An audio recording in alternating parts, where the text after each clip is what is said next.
So what's up guys, it's me again Jake, ang pagbabalik ng aking vlog. Abay di kay diyan, pumunta kami ng 7-Eleven. Ba't pagbukas pala ng pitoy, hanap agad ang tumbler lingon diyan, lingon doon. Aba, ay hindi na makita kung saan nakalagay. Ba't pagsilip sa ilalim, ay nakita rin naman Intay, titigan lang ng kaunti. Di kay iyan ang makukuha. Bubuuin yung 4 na litrang iyan. Ba't dumukot na sa bag? Ba't hindi na magkaintindihan sa hawak na yun hindi alam kung bibigay kay ate. Magaling si Utoy, nakalagay sa plastic. Ba't iniho na Siya, binuo na nga ni ate.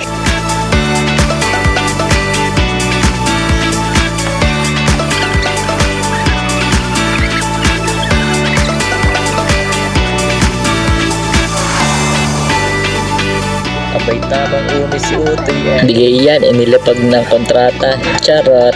Yan pala listahan ng raffle. Baka mabunot ang kutse. Ikaw, pagkakaswerte. Ikaw, tamang sulat si Utoy at pirma. Ba't ang babaita namang ari? Daig pa nag-endorser Sabay hagip naman kay Utoy. Abay, di kay ari na makukuha. Sa aming taklob na nakuha. Tingnan ari namang isang paperman ng kontrata. Sa raffle. Ba't kinuha naman ni Utoy ang camera? Ba't inihirap sa kanya point isa pong pasilip din sa inyong pwedeng makuha. Kung kayo mayroong mga taklob diyan. Kung kayo naman na mabubunot sa raffle, ay pwede kayo makakuha ng kotse, TV at cellphone.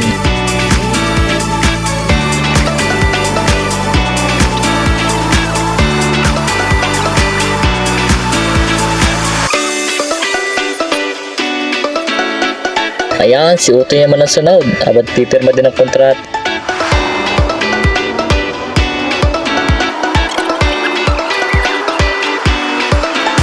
Ba't hindi pa nga matalik? Isa pang endorse. Ba't pagkakasaya ni Utoy, 2 ang nakuha? Tapos ay kami lumabas na. Abay, pagkakainit sa sumaksis 3. Ay utas ng tawa. Coca-Cola, baka naman.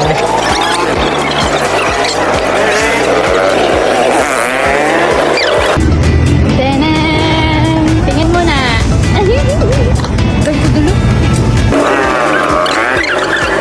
Ikaw, pagkasyahin na maigi,